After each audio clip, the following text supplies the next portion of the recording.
examples. Without telling the example, you will be sometime confusing your audience. Even the Quran, the Quran always gives example. When Allah talks about something, ضرب الله مثلا للذين كفروا امرأة نوح وامرأة لوط. Allah gives the example of those who do not believe in God. The example of two women, the wife of Noah and the wife of Lut. Why Allah chose those two women as an example, the wife of Noah and wife of Lut? Because those women were given all the opportunities to be guided to the right path, to be practicing, to be good, to be righteous, to be basically devout women, because they were given the chance to be the wife of two of the greatest God's prophets, Noah and Lut. Yet they decided not to be that of a good example, and Allah uses them as the example of الَّذِينَ كَفَرُوا, people who were given a good chance to be guided to the right path, yet they chose to go, to transgress. So Allah gives example. Every time you talk about a point, give an example or examples. Then on the other side, when Allah wants to give the example of a woman, of the good believers, He would give an example of who? Of Asiya. وَضَرَبَ اللَّهُ مَثَلًا لِلَّذِينَ آمَنُوا. And He gives the example of those who are devout, the wife of Pharaoh, who had all the opportunities and lure to deviate and not to be a good woman because she was the wife of Pharaoh, but she chose Allah subhanahu wa ta'ala. Meaning, it is your choice. What Allah is telling us, it's your choice. You could be put in the best and the cleanest environment, and yet you choose to deviate. And on the contrary, you can be put in the worst environment that everything is pushing you toward inhiraf and to go astray, yet you choose your faith. It all has to do with your own thinking, your own decision. No one is forcing you. So, give example. Number 3, in order to be an effective speaker, number 3, tell a joke. Always tell a joke. The reason it would be good to tell a joke, because for two things.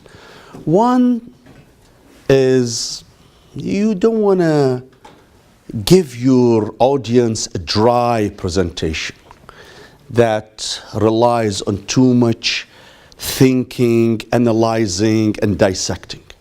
Because when I speak for 30 to 40 minutes and giving so much information, I'm giving the information, and just like your stomach absorbs the food, your brain has to absorb the information I disseminate.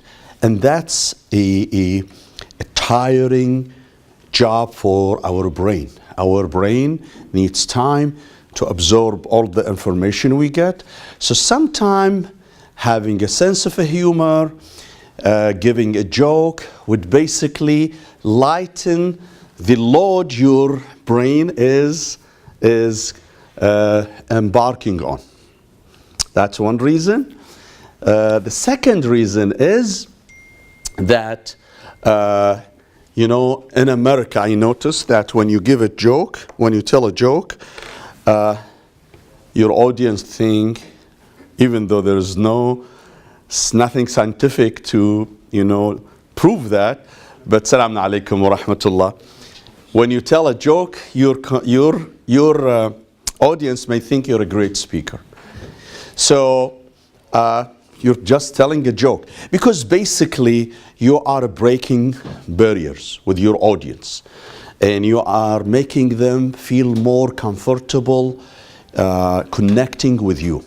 When you tell a joke or when you act through your sense of humor, you are helping your audience to, to identify with you, to basically engage with you, and to be in warmer relationship with the speaker as far as being affected with what he tells. Therefore, I see some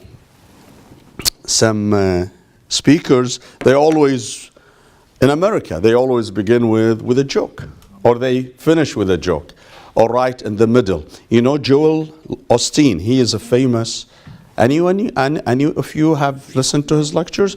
In fact, some of his lectures are really nice and good. And I mean, they even fit our own Islamic structure, if you will. And basically, he speaks of topics that we share with our, Christian friends. But usually, when he begins with a joke, or he finishes with a joke. I remember one time I was listening to him. He told of a joke that a lady went and had a plastic surgery, and with her, before, he says a lady got in car accident and she almost died. And the angel of death told her that she was begging him, pleading with him, and because she has kids. So he told her, okay, because of your kids, we'll give you another 20 years. So after recovering from her accident, she went and had a plastic surgery and, liposuction and what they call it. So that changed her entire, look. So 2 months later, she got another accident, and the angel of death came and took her soul. And she says, you promised me that you gave me another 20 years. And the angel of death looks at her and he says, oh, I'm sorry, I didn't recognize you. You're the same lady. You got an accident 2 months ago. Basically, telling a joke will, break the jumud, the ice between you and your audience. And it will make them more engaged. And it will make your presentation more engaging, as long as your joke is relevant. So,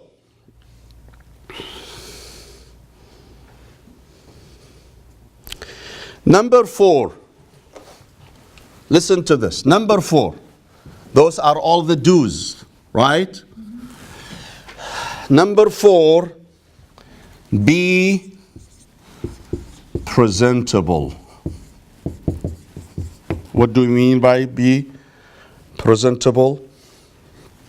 Dress appropriately. Dress appropriately, always. Don't come with your face unwashed. Be clean. Dress up. Put perfume. So when someone looks at you, you look nice, clean, and presentable. And avoid things like making certain sounds, like burping sometime. By the way, don't eat before you give a lecture, or if you eat, eat lightly. Don't eat kharoof mahshi before you go to the podium. Kharoof mahshi means the lamb with rice. Yeah, feast. So eat lightly before you go to the podium or speak, because when you eat too much, you will keep burping, or sometime, you're unable to take deep breath. So you have to be always looking neat, presentable, and nice.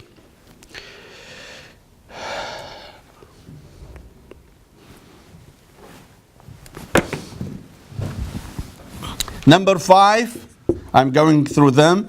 Maintain eye connection with your audience. So, when you give a speech, look at your audience, talk to them, look them in the face, and maintain that eye connection with them, rather than just looking at the roof sometime or on the floor. That's too distracting. You need to always look in the face and make them feel you are talking to them, because you are really talking to them. But when I always look at the roof or on the floor and avoid the eye contact with them, they feel they are disconnected. So always maintain eye connection. Now I have to be, we have to be a little bit sensitive over this, because in some communities, like the community here in Michigan, you talk to men and women sitting in the same room. So if I'm a speaker, I look to both sides. It's not a big deal. Nobody will take that in any, negative basically connotation. But in some communities where people are a little bit extra sensitive, you have to be very careful on how to look and not to cause any anxiety among your audience. I think you got what I'm trying to say. But basically, maintain eye connection with your audience. Show respect to them by addressing them and talking to them in their face. Now, number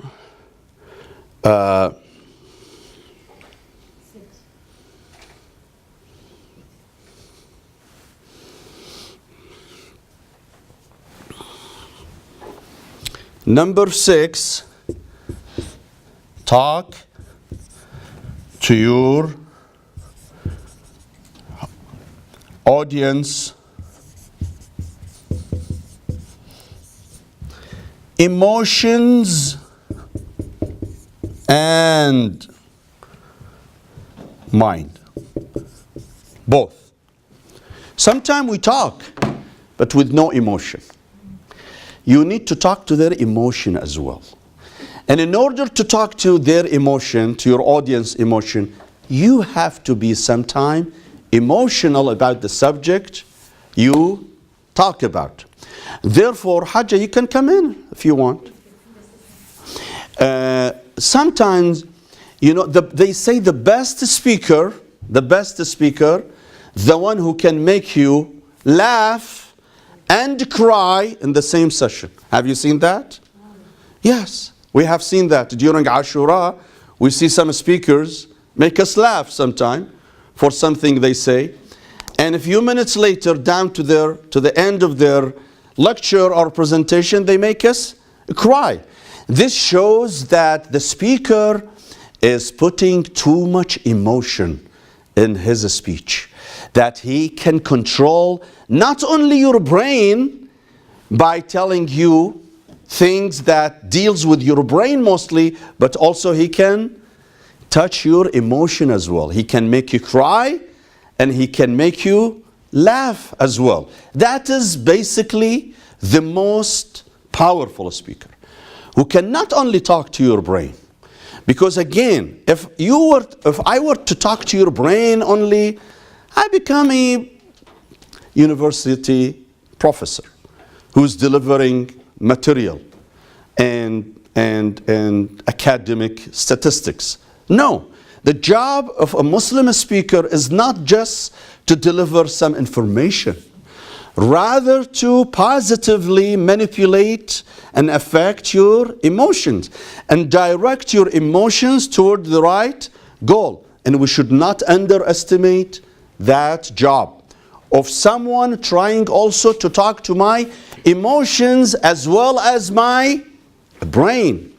See, for example, in the school of Ahlul Bayt, some people from outside the school of Ahlul Bayt, they always ask this question: why you Shia cry, especially in Ashura?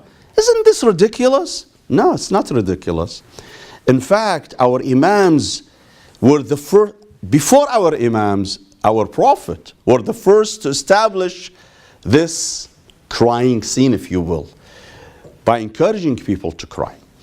Because when I'm able to touch your emotion and make you cry, I will definitely will be able to make you internalize the message I'm trying to get across. So for example, when Imam Zayn al-Abidin alayhi salam is said, would go to the market, people are going, you know, it's in the peak time of the market time, people are going and coming and passing by. The Imam stops a butcher who was about to kill the sheep, and the Imam alayhi salam asked the butcher, have you given this sheep? Have you offered your sheep some water? And the man says, of course, yes. Yabna Rasulullah, we always do. We have been taught by your grandfather. In our religion, it is recommended that when you are about to slaughter a sheep, you offer some water to the sheep. Then the Imam turns to the direction of Iraq, where Imam Hussein alayhi salam is buried, and with a loud voice he says, my father, even sheep in this country are offered some water before they are slaughtered, and you, being the son of Rasulullah, were not given the chance to drink water. Obviously this makes people cry, and people used to cry. Why the Imam did this? Why the Imam did this? Was the Imam trying to solicit sympathy from people? No. Was he trying to just get you cry for no reason because he enjoyed seeing people crying? No. The Imam was very purposeful. He knew by touching people's emotion, he can basically mobilize people to stand with the truth against injustice, with the oppressed against the oppressor. So by utilizing people's tears, the Imam did a perfect job in basically recruiting more supporters for true Islam, which is Ahlul Bayt's Islam. He was successful in having more soldiers for the truth. So if we know how to basically utilize the tears we shed, we can basically mobilize people toward the right direction and the right goal. So a speaker would be more effective when he not only talks to your brain and to your intellect, which is something he should do, but also when he can talk to your emotions as well, and he can make you laugh sometime and he can make you cry sometime. So you need to focus on that as well. Talk to people's emotion as well. Make them laugh sometime and make them cry. Yes? It has also been scientifically proven that any message given that touches the emotion, that message is engraved forever in the That's true. That's very true. Any emotional message can resonate more in people's mind than a message detached from any emotion. And if you remember last week, I said the effect of a story is that if you give a 50-minute speech, 2-minute story, and 48-minute, just speaking, I bet you after 2 months, 3 months, if you see one of your member of your audience and you ask him about their speech, most likely they will tell you they remember the 2-minute speech story and they forgot about your 48-minute speaking. Why? Because story will be engraved in their brain, just like talking to emotions. Touching emotions basically can have an everlasting effect, because our heart and our emotions are a sacred thing. So when you can basically penetrate my heart and mobilize my feeling, you can basically mobilize me toward any direction you want. Yes, brother. Also, I think with the emotions, one of the best emotions to use is also the humor, telling a joke. That helps you really get over this. You're telling a speech, helps you get over that fact. It helps you make it easier for you. In fact, telling joke falls under this as well. Mm-hmm. Because when you tell a joke and you make people laugh, you are also touching their emotion. You are affecting their emotion. So sometimes you affect people's emotion by making them laugh, or sometimes by making them cry. But basically the point being is that you need to learn how to utilize not exploit, but utilize effectively people's emotion for the right objective. Politicians do that all the time. They exploit people's emotion. So for example, when someone says, I'm going to drain the swamp, he is basically, tackling people's emotion. He is exploiting people's emotion because all he wants to do is to become the president. But then, when he becomes the president, then we find that he is the most corrupt, swamp that we need to drain. So my point is that politicians always exploit people's emotion. They touch upon something that's so dear to their heart to exploit their emotions for their own gain. Here, we're not saying you exploit people's emotion. You touch them, you influence them for the right cause, rightfully so. To mobilize them to embrace the good values of Islam, the moral values of Islam. And this is exactly what Imam Zayn al-Abidin did. What Imam Zayn al-Abidin tried to do is to make people who were so naive and so brainwashed, by touching their emotion, he wanted to show them what went wrong in Islam. When the son of the Prophet, the one who he is the embodiment of the Prophet, he is the extension of the Prophet, was slaughtered. Can you imagine a bigger tragedy than that? The man you all Muslims owe allegiance to and you claim that you love, you slaughter his son who was told by his own grandfather that he is part of him. So basically what the Imam was trying to do was to awaken people from their hibernation, from their deep sleep, and from being numbed by the enemy, by tackling their emotion. They tried Ahlul Bayt sometimes to talk to their brain. It wouldn't work. Imam Hussein alayhi salam, in the day of Ashura, before taking his sword, he gave 7 lectures, 7 maw'idah, 7 preachings, 7 sermons, all to try to talk to people so they may reason, they may wake up. It didn't work.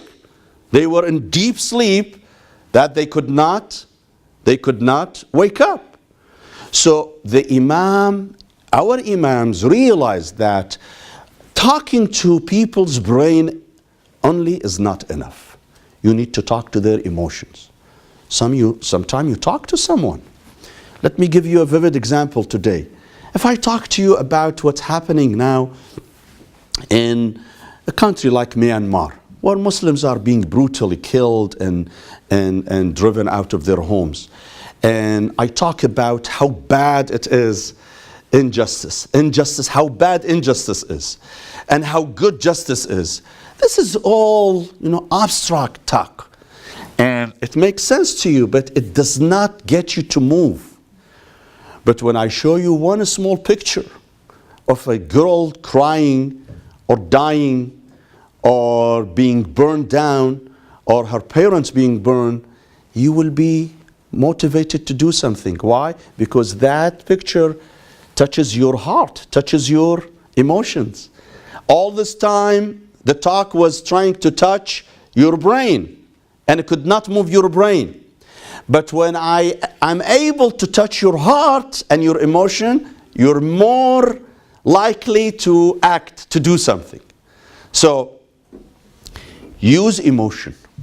Use emotion by utilizing the tears of people for the right cause, for the right goal, for the holy goal, and that is to support the right cause. Now, let's go to number 7 of do's. Anyone have a question on this? Okay. And number 7, try to be, this is something that many speakers cannot help with. Now, before you experienced your first public speech, you want to finish in 5 minutes, in 3 minutes. Right? If I ask you right now to stand here, how many minutes you want to speak? Be honest with me. As fast as possible. As fast as, huh? 1 minute. 1 minute, 2 minutes. But believe me, after 20 years of experience and learning and talking, it becomes a habit for you. Sometimes it will be difficult to take the microphone off your mouth. And sometimes when I'm invited to some panel discussions, we are each told to speak for 5 minutes. And I see some of the speakers or the panelists would speak for 10, 15 minutes. They just forget. They keep talking. And I jokingly say that the hardest thing you can do is to convince an imam, a sheikh or sayyid to speak for 5 minutes. That's the most difficult thing. Because once I have the microphone before my mouth, I just keep talking. So, be what? Be brief as much as you can. Be brief. Don't go too long. Because scientific findings say that after 20 minutes of listening to a speech, your mind is not in your skull anymore. It starts roaming. So, Sayyid Hussein, not I'm picking on you. What is your job, your daily job? Geologist. Huh? Geologist. Geologist. So what does geologist do? Environmental work. Environmental work. So if I speak for more than 20 minutes, most likely Sayyid Hussein, after 20 minutes, will be thinking about his job, geology, digging on ground, and maybe doing some work there. Because that's the capacity of our mental capacity. 20, maximum 30 minutes that you can give a speech and you want your audience to concentrate and listen. After 20, 30 minutes, people start what? Roaming. Their brain starts roaming. You know, you got people to pray. How long your prayer takes? 10, 15 minutes? Some people tell me I cannot concentrate during my salah. I want to pray and all of a sudden I find myself, my brain is roaming, going right and left. In fact, one of my friends will tell me that every time I forget something, I remember it during salah. Yes. So, isn't that true? It happens to you? It happens to me sometimes. You remember things during salah. And instead of focusing on your salah, after 10, 5 minutes, your brain starts roaming. So, and I don't know why they called it roaming. Roaming is R-O-A-M, right? Huh? Right? Roaming. Maybe it is taken from the word roam, meaning going to Rome maybe. Your brain starts traveling. So I'm just saying, I don't know. So try, inshallah, not now that we're learning how to give a speech.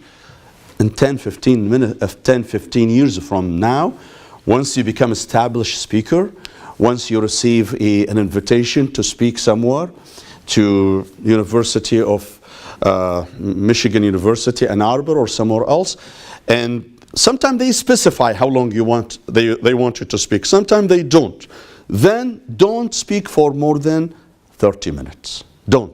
Have your speech within 30 minutes, because after 30 minutes, people start, losing connection with you. No matter how, sometimes there are exceptions, but we're talking in general terms. Most people with most speakers would lose connection and lose, not connection, concentration, I would say, after 30 minutes of listening to a speaker. So try to, wrap up in 30 minutes and finish with your speech, and don't go beyond than that.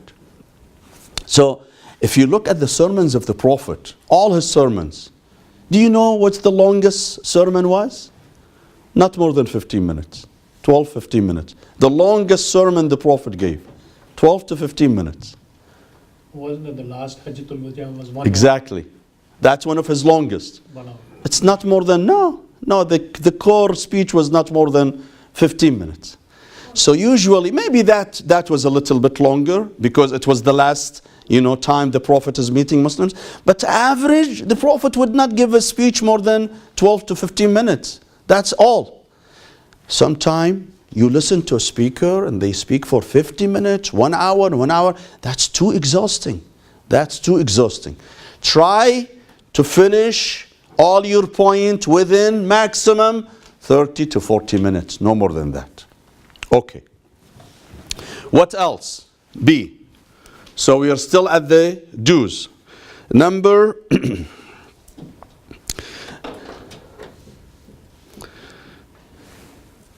there is something about this I need to add. In the Arabic style of giving speech, not the American, in the Arabic style, they keep beating around the bush.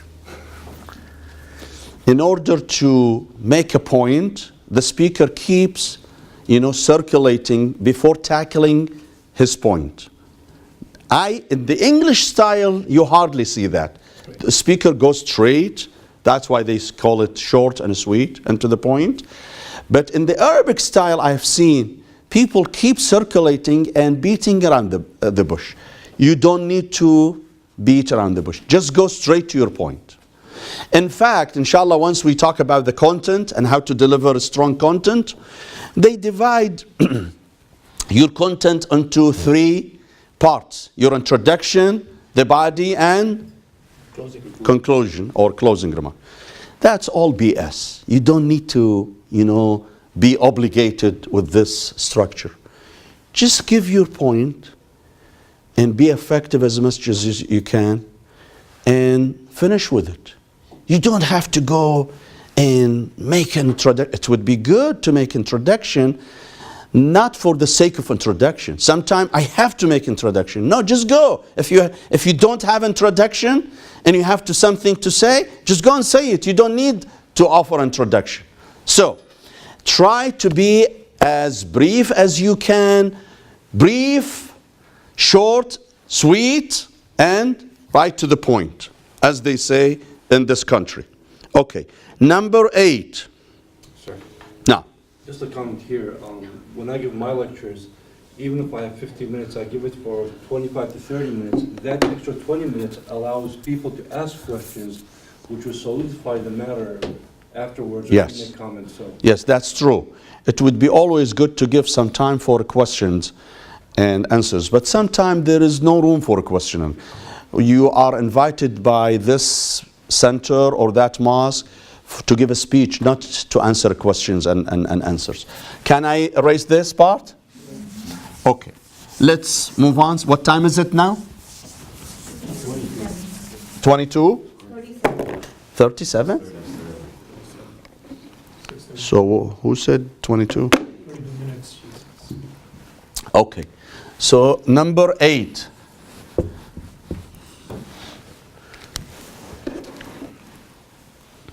Number 8.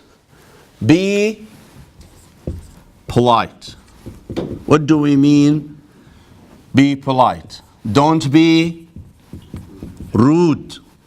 Let me give you an example. They say in this country there is a very famous saying, says it is not what you say, rather it is how you say. Okay. So sometimes you want to get a message across. There are 2 ways in saying that. In Arabic, they give this simple example. I want to tell someone to sit. I can say to him, "Tfaddal." Tfaddal is not sit down. Tfaddal is more than sit down, right? In Arabic, meaning honor the seat, for example. Or if I want to insult him, I say to him, an ibr.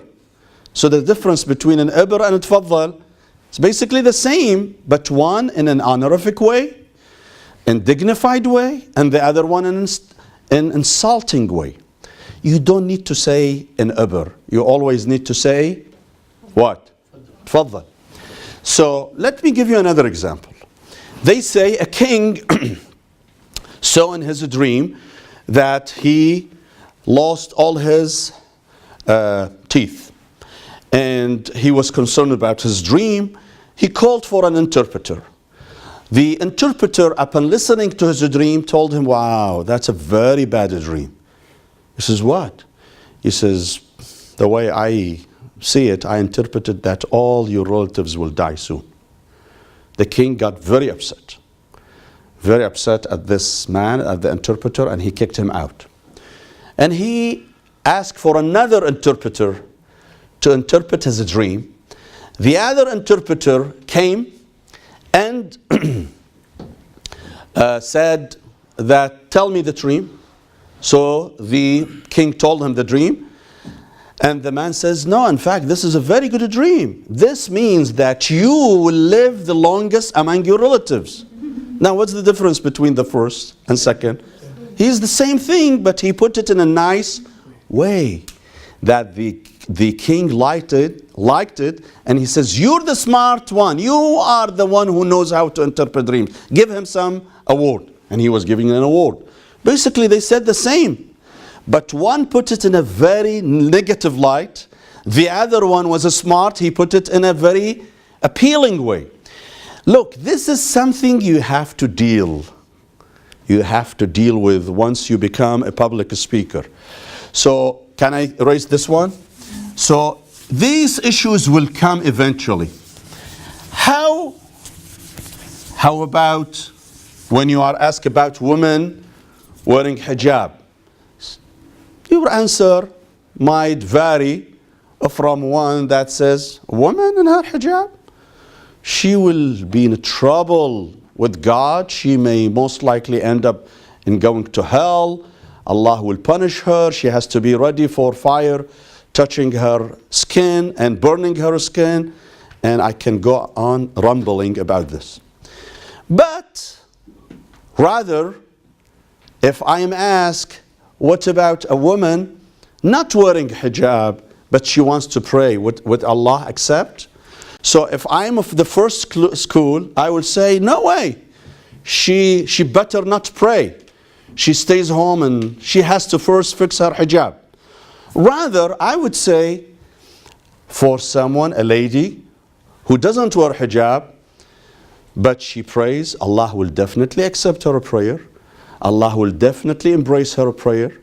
Allah will definitely give her reward for her prayer.